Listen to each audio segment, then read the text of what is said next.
Hello friends, Anirudh digital में आपका स्वागत है। फ्रेंड्स, हमने हमारे पिछले जो वीडियो थे उसमें सीखा था कि HTML में हम क्या-क्या यूज़ करते हैं। उसमें हमने ये सब टॉपिक कवर किए थे, जैसे कि HTML का स्ट्रक्चर क्या है, सिंटैक्स क्या यूज़ करते हैं, ये सब हमने सीखा था। तो हम HTML का यूज़ वेबसाइट डिज़ाइनिंग में कैसे करते हैं वो सब हमने सीखा था। आई होप कि आपने वो वीडियो मेरा देख लिया होगा। हमने जो HTML का वीडियो था उसमें देखा था, ये सब देखा था, हेडिंग है, ये सब सिमेंटिक एलिमेंट्स यूज़ करते हैं, लिस्ट टैग का यूज़ कैसे करते हैं, वो सब हमने देखा था। एक फॉर्म बनाया था, फिर टेबल बनाया था, तो ये सब हमने सीखा था। जो ऐसा कुछ दिखता था, देखो हमने सिंपल HTML का ही इसमें यूज किया है, इसमें हमने कुछ CSS ऐड नहीं की है। अब हम सीखेंगे CSS। फ्रेंड्स, CSS के अंदर इतने टॉपिक्स हम कवर करेंगे। उसमें पहला टॉपिक्स है CSS सिंटैक्स सिलेक्टर, फिर बॉक्स मॉडल हम सीखेंगे, उसके बाद flex box layout, CSS grid layout, फिर रिस्पॉन्सिव डिज़ाइन कैसे होती है, पोजिशनिंग एलिमेंट्स के एलिमेंट्स को हम कैसे पोजीशन देंगे, CSS animations and transitions, CSS variables का यूज़ करके हम CSS कैसे यूज़ करेंगे, फिर CSS प्री प्रोसेसर जो CSS को एडवांस बनाती है, ठीक है। फिर टाइपोग्राफी हम सीखेंगे। उसके बाद CSS यूनिट एंड मेजरमेंट कौन कौन से होते हैं, फिर pseudo elements and pseudo classes क्या होते हैं, स्पेसिफिसिटी आती है, उसमें हम स्यूडो एलिमेंट्स और स्यूडो क्लास कैसे सिलेक्ट करते हैं वो सब हम सीखेंगे। फिर बैकग्राउंड एंड ग्रेडियंट्स कैसे दे सकते हैं, शैडो एंड फिल्टर, कोई इमेज है उसको देना है तो कैसे देंगे, कोई बॉक्स है तो उसको भी शैडो दे सकते हैं, तो वो सब हम सीखेंगे। फिर responsive images and media queries, तो रिस्पॉन्सिव इमेजेस मोबाइल में अगर हम कुछ देखते हैं तो उसको स्मॉल होना चाहिए, और जैसे बड़ी स्क्रीन हो तो वो बड़ी हो जाती है, तो वो सब हम सीखेंगे। फिर CSS फ्रेमवर्क्स लाइक बूटस्ट्रैप है, टेलविंग CSS है। तो हम ये हो जाने के बाद HTML और CSS पूरा पढ़ लेने के बाद हम बूटस्ट्रैप सीखेंगे, ठीक है। आज हम देखेंगे CSS सिंटेक्स क्या होती है और सिलेक्टर्स क्या होते हैं, वो हम शुरू करते हैं, ठीक है।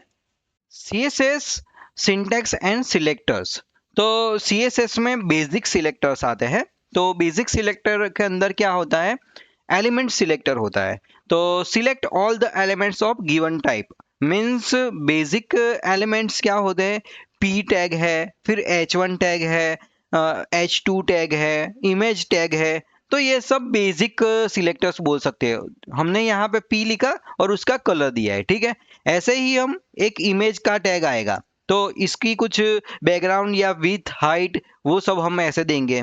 H1 टैग होगा तो हमने H1 टैग लिया, उसका कुछ कलर है या फॉन्ट साइज है, ये सब हम उसमें ऐड कर सकते हैं। जो भी ऐसे क्लासेस हम यूज करेंगे, एलिमेंट्स का यूज करके हम जो CSS बनाते हैं, तो उसको हम बेसिक सिलेक्टर्स बोलते हैं, ठीक है। उसके बाद आएगा क्लास सिलेक्टर। तो select all the elements with specific class, ठीक है। क्लास क्या क्या होता है, देखो यहाँ पे .my क्लास, यहाँ पे कलर लिखा है, ठीक है। तो डॉट करके जो हम सिलेक्ट करते हैं तो वो क्लास सिलेक्ट होता है। तो ये और आईडी सिलेक्टर्स होते हैं। तो आईडी में क्या होता है, select an element with the specific ID. तो आईडी सिलेक्ट करना है तो हम हैज यूज करेंगे, ठीक है। यहाँ पे देखो माई आईडी और कलर दिया है। तो ये जो भी बेसिक सिलेक्टर है वो मैं आपको सिखाता हूँ, ठीक है। फ्रेंड्स, मैंने एक सिंपल HTML बनाया है। तो उसमें हमने क्या H1 टैग लिया है, उसमें वेलकम टू अनिरुद्ध डिजिटल लिखा है। उसके बाद P CSS बेसिक सिलेक्टर, उसमें हमने एक लिस्ट लिया है P टैग, ठीक है। तो बेसिक सिलेक्टर का क्लास अगर हम देना है तो हम कैसे CSS ऐड कर सकते हैं HTML में, वो मैं आपको सिखाता हूँ। देखो यहाँ पे स्टाइल लिखेंगे, वो CSS यहाँ पे ऐड कर सकते हैं स्टाइल टैग के अंदर। यहाँ पे हम लिखेंगे P टैग, ठीक है। P टैग का हम फॉन्ट का कलर चेंज करेंगे। HTML में हम CSS 3 तरह से ऐड कर सकते हैं, तो मैं पहले आपको वो सिखा देता हूँ, ठीक है। तो सबसे पहले देखो यहाँ पे हमने पूरा HTML लिया है, और इसके अंदर ही हमें कुछ क्लास देना है, ठीक है। तो पहले मैं इसको देता हूँ, देखो। तो इसके लिए हम क्या करेंगे, स्टाइल टैग का यूज करेंगे। स्टाइल के अंदर मैंने कलर दिया, कलर मैं ब्लू दे देता हूँ, ठीक है। ये है जो स्टाइल दी है, इसको हम इनलाइन सीएसएस बोल सकते हैं। यहां पे हम ब्लू कलर देते हैं,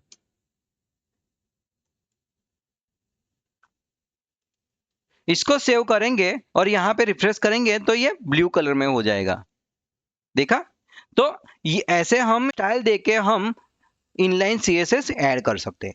दूसरा तरीका है, हम हेड टैग के अंदर, स्टाइल टैग के अंदर हम कुछ लिखेंगे तो उसका कलर भी हम चेंज कर सकते हैं। तो अभी आप पी टैग ये है और इसको देखोगे आप तो ये ब्लैक कलर में है। इसका कलर हम चेंज कर दें, इसका कलर हम रेड कर दें।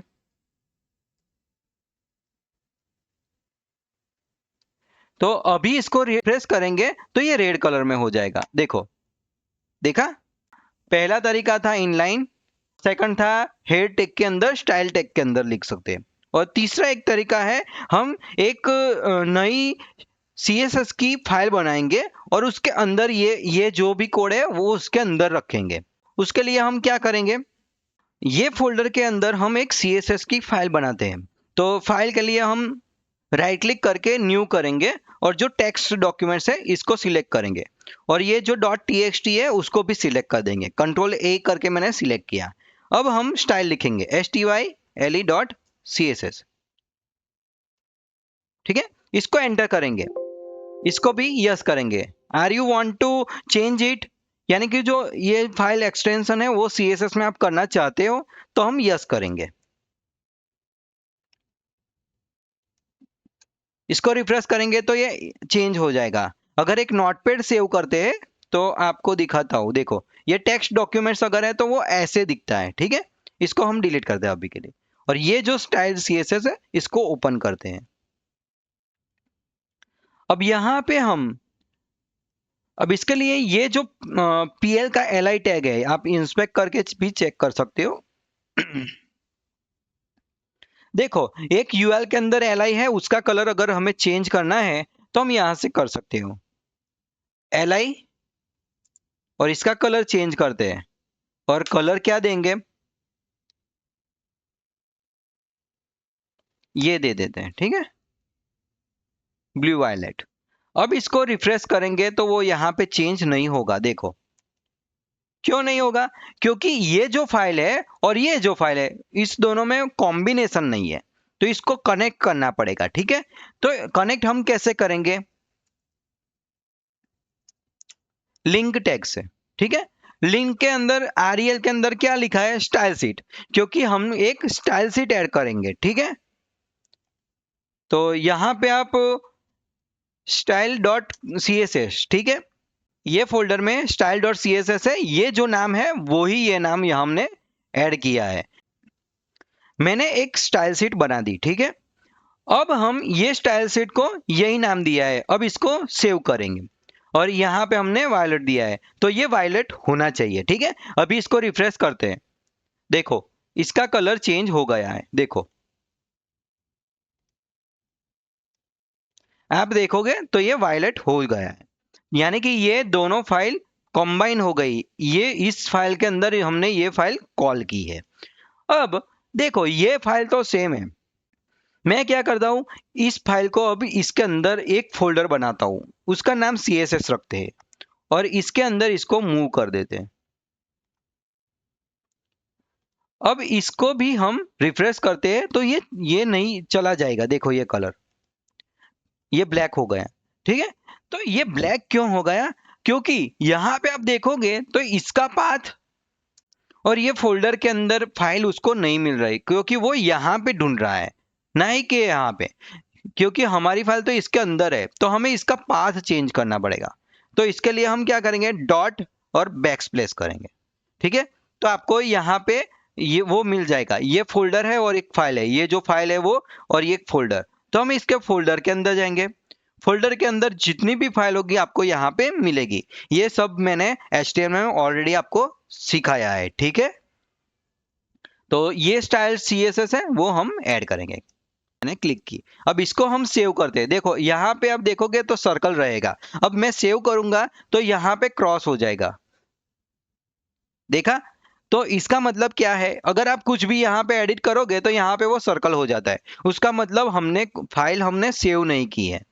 तो इसको हम निकाल दें। अब इसको देखो यहाँ पे, और आपने कुछ भी चेंजेस किया है, यहाँ पे सर्कल हो गया है। तो इसका मतलब वही है कि हमने कुछ चेंज किया है पर फाइल सेव नहीं की है। तो हम पहले इसको सेव करेंगे। मैंने कंट्रोल एस करके सेव किया, यहाँ पे क्रॉस का साइन आ गया। अब इसको हम रिफ्रेश करेंगे तो ये फिर से वायलेट कलर हो जाएगा। देखो हो गया। और यहाँ पे भी आप देख सकते हो कि उसको वो स्टाइल शीट मिल रही है। देखो यहाँ पे देखेंगे तो जो भी नाम देंगे वो वहां पे आएगा, style.css। और इसका पाथ भी आप यहाँ पे देख सकते हो कि डी के अंदर यहाँ पे ओवर करूंगा तो आपको ये पाथ भी मिलेगा। ठीक है? अगर वो वहां से हट जाएगी तो उसको पाथ नहीं मिलेगा और यहाँ पे वो चेंज नहीं होता है। तो ऐसे हम फाइल ऐड करते हैं। जब भी कभी हम कोई भी फाइल बनाएंगे, CSS की फाइल बनाएंगे, तो वो CSS फोल्डर के अंदर होगी। इमेजेस कुछ रखेंगे तो इमेज का फोल्डर बनाएंगे। जावास्क्रिप्ट होगी तो जावास्क्रिप्ट की हम फाइल उसमें रखेंगे। अगर कोई लाइब्रेरी यूज करते हैं जैसे कि टेलविन CSS है या फिर बूटस्ट्रैप लाइब्रेरी यूज करते हैं, फॉन्ट ऑसम यूज करते हैं, तो उस सब के लिए हम कंट्रोल एन करके लाइब्रेरी या फिर LIB लिख सकते हैं शॉर्ट फॉर्म में। ठीक है? इसके अंदर ही सारी लाइब्रेरी आएगी। तो इसका स्ट्रक्चर हम ऐसे ही रखेंगे। जब भी कभी हम वेबसाइट बनाएंगे तो IMG या फिर इमेजेस ऐसा नाम आप रख सकते हो। ठीक है? जावास्क्रिप्ट की फाइल के लिए JS रखोगे। ठीक है? लाइब्रेरी के लिए ऐसा LIB रखोगे। ऐसे ही सब फोल्डर स्ट्रक्चर बनता है। जब भी हम वेबसाइट बनाएंगे तो ऐसा ही फोल्डर स्ट्रक्चर हम बनाएंगे। अभी के लिए हमारे पास HTML और CSS है तो हम ये दो ऐसे रखेंगे। ठीक है? तो हमने 3 तरीके से CSS को ऐड कर सकते हैं। एक इनलाइन है, फिर हेड टैग के अंदर स्टाइल के अंदर हम ऐड कर सकते हैं। दूसरा एक नई फाइल बनाएंगे और उसके अंदर भी ऐड कर सकते हैं।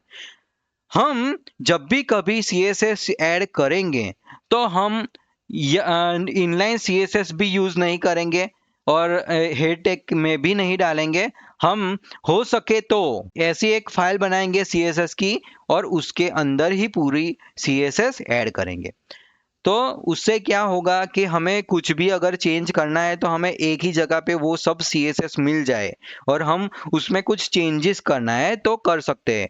तो और भी बातें हैं जो हमें वो बेनिफिट्स है। जैसे कि देखो हमें कुछ इनलाइन दे दिया तो वो पूरा फिक्स हो जाएगा। कोई भी स्क्रीन है, बड़ी छोटी, मोबाइल, टैबलेट या डेस्कटॉप की स्क्रीन है, हम उसमें वो स्टाइल उसमें लग ही जाएगी। पर अगर कोई ऐसी स्टाइल हमें ऐड करनी है कि बड़ी स्क्रीन रहे तो कुछ अलग हो और स्मॉल स्क्रीन होती जाए तो उसकी स्टाइल चेंज हो जानी चाहिए। तो उसके लिए हम मीडिया क्वेरी लिखेंगे फ्यूचर में। तो ये सब के लिए हमें इम्पोर्टेंट है कि वो हम स्टाइल शीट के अंदर ही ऐड करते हैं।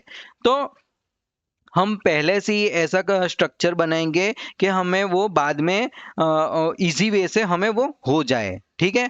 तो हम पहले से ही वही स्टाइल यूज करेंगे। एक CSS एक्सटर्नल बनाएंगे और वो यहाँ पे ऐड करके हम वो जो भी क्लास है वहां पे ऐड करेंगे। ठीक है?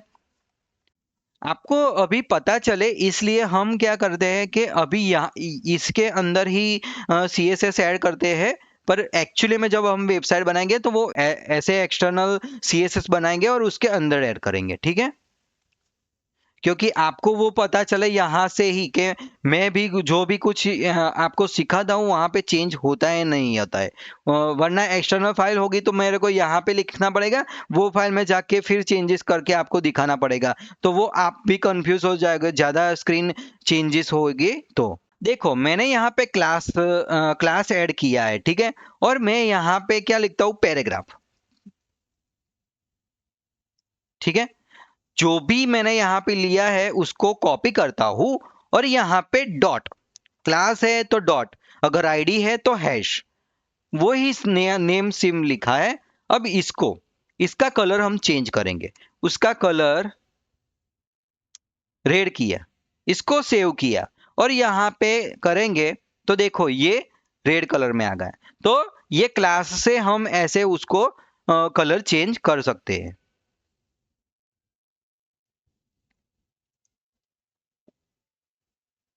अब हम सीखेंगे कि आईडी कैसे ऐड कर सकते हैं।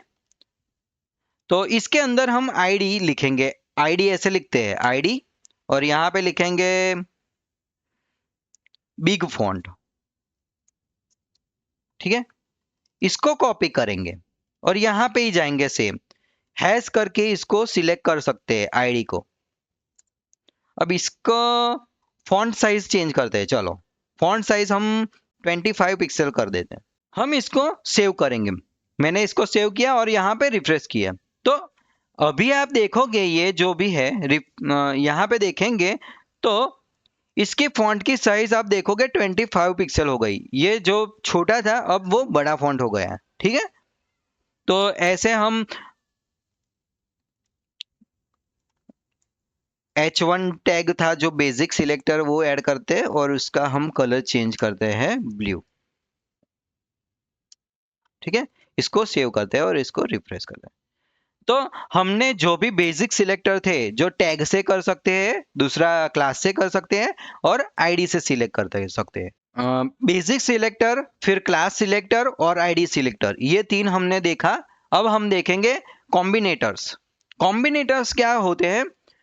Descendant combinator select all the elements that are descendant of the specified element. Descendant elements क्या हो गए? एक ड्यू होगा, ठीक है, उसके अंदर पी टैग होगा, तो उसका कलर अगर हमें चेंज करना है तो हम ऐसे यूज करेंगे। ऐसे ही होता है चाइल्ड कॉम्बिनेटर्स। तो उसमें क्या होगा? Select all the elements that are direct children of a specified elements. अगर ड्यू का चाइल्ड पी है तो उसके लिए हम ऐसे यूज करेंगे। उसके बाद होता है एडजेसेंट सिबलिंग कॉम्बिनेटर्स। उसमें क्या होगा कि selects an elements that is immediately precedes by a specified elements. तो उसमें H1 और P दोनों का कॉम्बिनेशन करके हम ये कलर चेंज कर सकते हैं। और उसके बाद होता है जनरल सिबलिंग कॉम्बिनेटर्स। उसमें क्या? Selects all the elements that are siblings of specified elements. ठीक है, तो ये जो डिफरेंट डिफरेंट प्रकार से हम ऐसे सिलेक्टर्स को सिलेक्ट कर सकते हैं। तो चलो हम वो देखते हैं। अब हम देखेंगे कॉम्बिनेटर सिलेक्टर। कॉम्बिनेटर सिलेक्टर में क्या आएगा? एक div है और p टैग है, तो उसका कलर रेड करना है। तो अभी आप देखोगे यहाँ पे भी p है और यहाँ पे भी p टैग है, तो इसमें div के अंदर p है और ये अकेला p है। तो रेड कलर अब किसको करेगा? रिफ्रेश किया, देखो इसको रेड किया पर इसको रेड नहीं किया। क्यों नहीं किया? क्योंकि इसको div नहीं है। पर अगर इसको भी div के अंदर ऐड करते हैं,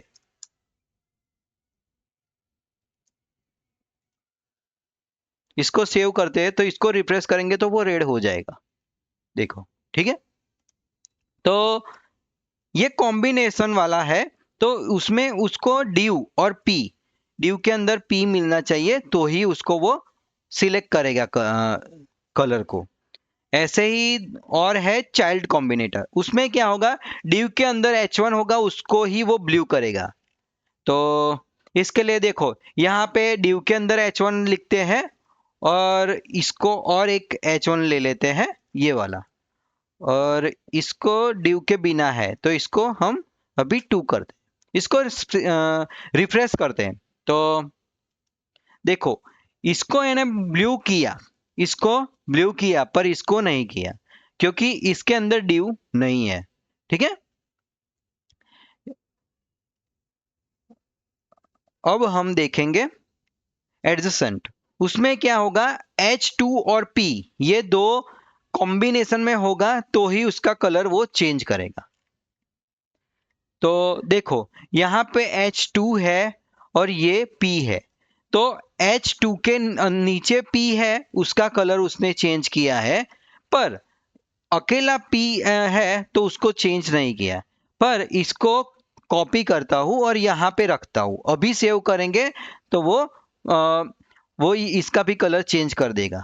सेव किया मैंने और इसको सेव किया और इसको रिफ्रेश, देखो ये पर्पल हो गया और ये भी पर्पल हो गया। तो इसका मतलब और इसका मतलब क्या होगा? H2 होना चाहिए, उस ये H2 है, उसके नीचे जो भी है P उसको वो ये H2 के नीचे जो भी P है उसका ही कलर चेंज करेगा। इसमें जो ड्यू के अंदर H1 है उसका कलर चेंज करता है, पर ये H2 के नीचे का जो P टैग आता है उसका कलर चेंज करता है। फिर जनरल सिबलिंग सिलेक्टर में क्या होगा, H1 के H1 के अंदर H3 होगा, या फिर H1 के बाद जितने भी H3 आएंगे वो सबका चेंज करेगा। यहाँ पे हमने देखा था वो सबका चेंज नहीं करता था। देखो, जैसे मैंने यहाँ पे H2 रखा है और इसको हटाता हूँ तो ये फिर से इसको पर्पल नहीं करेगा। देखो, इसको पर्पल नहीं किया है। पर अब जनरल सिबलिंग में क्या होगा, H3 है, हमने क्या लिखा है यहाँ पे, H1 के बाद H3 है उसका कलर चेंज करेंगे। तो H1 के बाद H3 है, पैराग्राफ 2। देखो यहाँ पे पैराग्राफ 2 है, ठीक है, इसका कलर चेंज हुआ है। देखो, उसके बाद जितने भी H3 है इसका भी चेंज हुआ, H4 है इसका भी कलर चेंज है।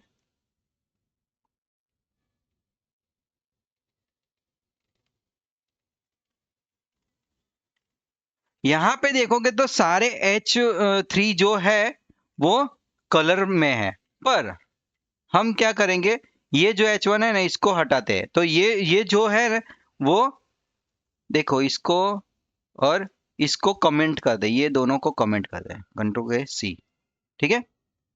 यानी कि H1 उसको कहां से मिलेगा, यहां से। तो ये दोनों जो पैराग्राफ है ना, ये दोनों पैराग्राफ वो अभी ये यहां से हट जाएंगे, देखना। देखा, ये दोनों निकल गए, क्यों? क्योंकि H1 इसको पहले यहां पे H1 था, देखो H1 था, इसलिए ये जो H3 है उसका कलर उसने बैकग्राउंड का येलो किया, पर अभी इसको नहीं मिल रहा है, ये H3 अभी मिल रहा है, तो इसका तो कलर चेंज होगा। इसके बाद जितने भी H3 रहेंगे उसका कलर चेंज हो जाएगा। तो ऐसे सिलेक्टर होते हैं। अब हम देखेंगे एट्रीब्यूट सिलेक्टर। CSS के अंदर हम ये जो मेन है सिलेक्टर वो ही इंपॉर्टेंट होते हैं, तो किस क्लास को या फिर एट्रीब्यूट को का यूज करके हम CSS ऐड करेंगे वही हमें CSS में देखना है, ठीक है।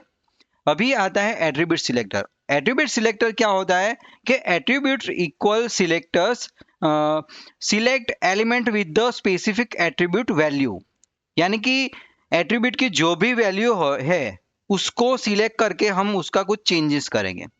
तो यहाँ पे देखो, एंकर टैग होता है, उसके अंदर href एट्रीब्यूट्स होता है, तो उसका जो भी ये है वैल्यू, इसका अगर चेंज करना है कलर तो हम ऐसे करते हैं। और उसके बाद होता है attribute combination selector, selects element with the attribute value that contains a specified value, means देखो यहाँ पे href है और यहाँ पे भी है, पर इसमें देखोगे तो ये स्टार इक्वल है, ठीक है। तो ये कॉम्बिनेशन है कि एग्जाम्पल भी होना चाहिए और उसके अलावा भी कुछ है, तो वो दोनों को सिलेक्ट कर लेगा।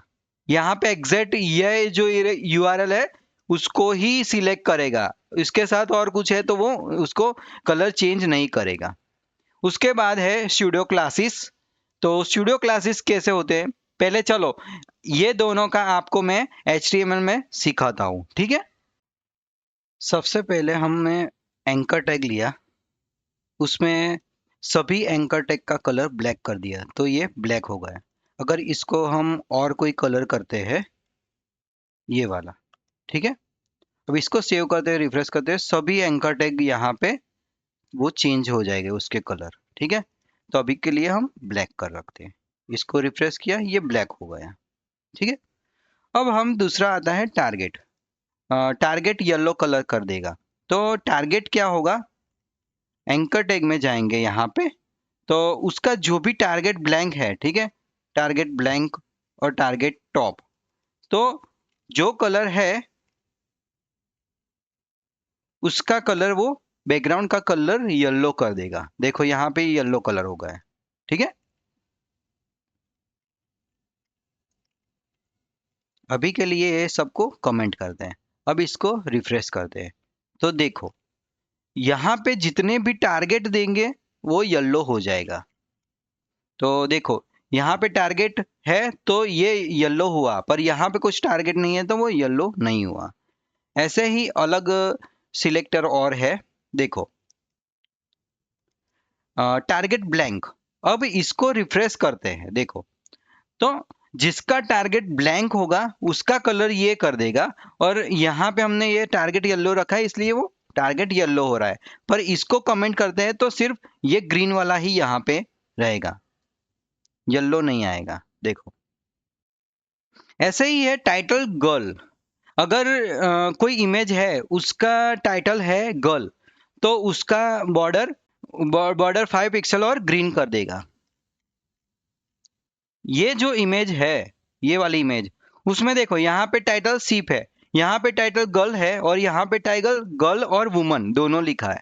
तो ये जो दो इमेज है उसको वो ग्रीन बॉर्डर कर देगा, ठीक है।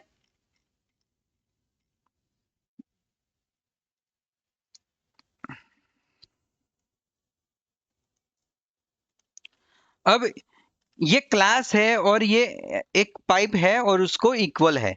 आप इसको मैं नोटपैड में दिखाता हूँ।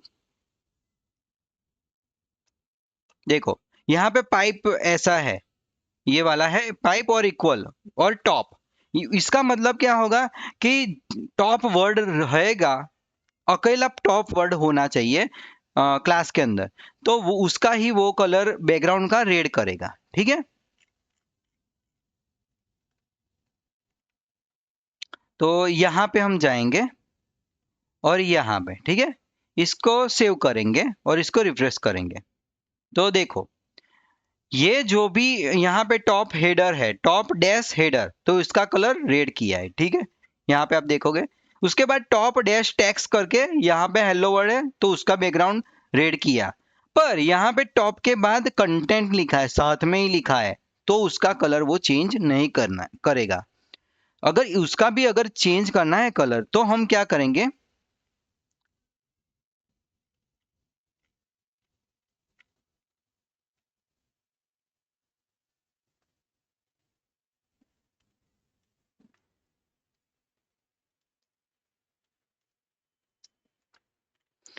अब एक है क्लास और ये साइन है और इक्वल टू टॉप और वायलेट। तो इसको सेव करते हैं।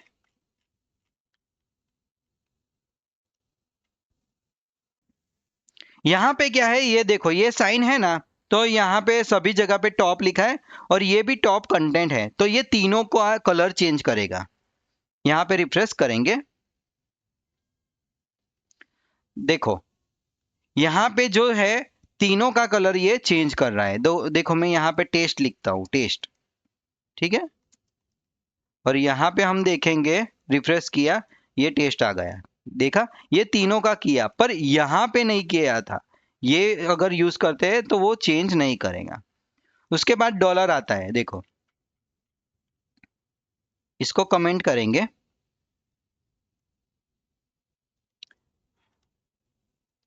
डॉलर टेस्ट है, ठीक है, उसका कलर ऑरेंज, बैकग्राउंड का कलर ऑरेंज करेगा।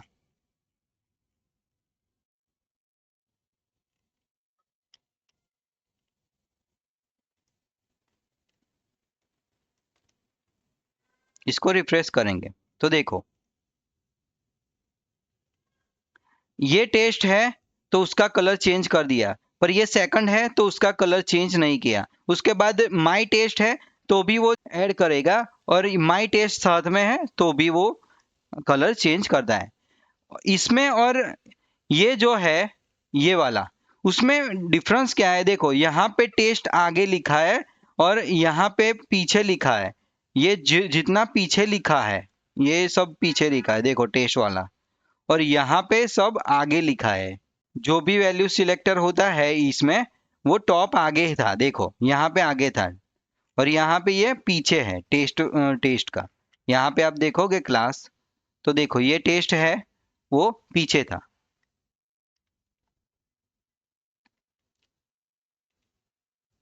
और टॉप था वो आगे था।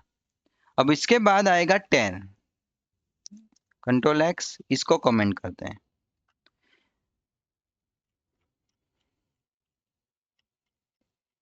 ये जितना है ना इसको भी कमेंट कर देते हैं, तो आपको वो आसानी हो। ठीक है, अब क्या है कि क्लास टीई तो पिंक कलर करेगा। ये दो वर्ड भी आए गए, देखो टीई का दो वर्ड भी आ रहे हैं, तो उसको वो बैकग्राउंड पिंक कर रहा है। देखो टीई आया सिर्फ, तो वो बैकग्राउंड चेंज करता है। जहां पे उसको टीई मिलेगा उसको वो चेंज करता है। तो इससे वो होता है कोई बड़े वर्ड में से दो या तीन वर्ड भी सिलेक्ट हो जाए तो उसको वो चेंज करता है। तो ऐसे हम चेंज कर सकते हैं।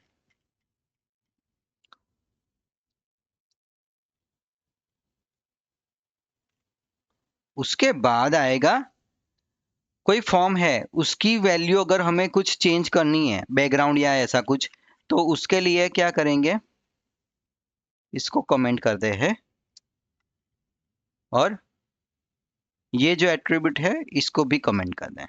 अब ये जो फॉर्म है इसका कुछ कलर चेंज करना है। देखो इनपुट के अंदर हमने ये जो है, यहाँ पे आप देखोगे कि इन टाइप टेक्स्ट है, टाइप टेक्स्ट उसका बैकग्राउंड येलो करो, और टाइप बटन है उसका ये देखना चाहिए। तो मैं यहाँ पे इंस्पेक्ट करता हूँ। ठीक है, जो टाइप टेक्स्ट है तो उसका बैकग्राउंड चेंज किया, यहाँ पे भी उसका कलर चेंज किया बैकग्राउंड येलो, और यहाँ पे कुछ और चेंज करना है येलो की जगह पे, तो देखो ये पूरे जितने उसको चेंज करेगा। ठीक है, और टाइप बटन है उसका विथ और मार्जिन लेफ्ट और ब्लॉक डिस्प्ले किया है। ठीक है, इसका बैकग्राउंड भी आप चेंज कर सकते हो। देखो यहाँ पे गए और इसका बैकग्राउंड रेड कर दिया, ये वाला किया है तो ये कलर आ गया। अगर रेड कर दे ऐसा ऑरेंज तो ये ऐसा हो जाता है। उसका कलर अगर कुछ चेंज करना है, वाइट करना है, वाइट करना है तो वाइट कर सकते हो। देखो ये इसका चेंज हुआ। पर अगर देखो टाइप टेक्स्ट के अलावा और भी है टाइप, जो हमने हमारे जो पिछला वीडियो था उसमें HTML में देखा था। तो इसके लिए हम क्या करते हैं, एक और इनपुट बनाते हैं। ठीक है, यहाँ पे जाएंगे, यहाँ पे लिखेंगे इनपुट। ठीक है, इनपुट उसका टाइप हम रखते हैं ईमेल, ईमेल। ठीक है, तो इसको सेव किया और इसका लेबल दे देते हैं, और ईमेल यहाँ पे लिखते हैं ईमेल। सेव किया, इस पर प्रेस किया, तो देखो इसका कलर चेंज नहीं हुआ पर ये दो का ही चेंज हुआ। तो ऐसे भी हम उसका कलर चेंज और कुछ भी ऐड कर सकते हैं CSS। ठीक है, उसके बाद आता है स्यूडो क्लासेस। तो स्टूडियो क्लासेस क्या होते हैं, होवर क्या होता है, apply style when user hover on a element. अगर कुछ एंकर टैग है, बटन है, उसके ऊपर ओवर करते हैं, ऐसे माउस ऊपर ले जाते हैं, तो उसका भी कलर चेंज हम कर सकते हैं। तो उसके लिए हम होवर यूज करते हैं। उसके बाद आता है nth child selector, nth child of the parameter, means हम li का जो सेकंड वाला चाइल्ड है उसका कलर चेंज करना है तो कर सकते हैं। फर्स्ट या लास्ट चाइल्ड होता है उसका चेंज करना है तो ऐसे हम कर सकते हैं। देखो li एंड nth चाइल्ड ऐसा। फिर फोकस, अगर फोकस यानी कि क्लिक किया फिर ओवर किया तो उसका कलर चेंज हो जाना चाहिए, तो वैसा भी हम फोकस से यूज कर सकते हैं। उसके बाद आता है स्यूडो क्लासेस, बिफोर है, आफ्टर है, insert the content before and elements content. अगर हमें कुछ पी टैग है उसके उससे बिफोर में कुछ ऐसा टैग्स देना है, कंटेंट देनी है, तो हम दे सकते हैं। ऐसे ही आफ्टर का भी आता है और उसमें भी आप ऐसा चेंज कर सकते हो।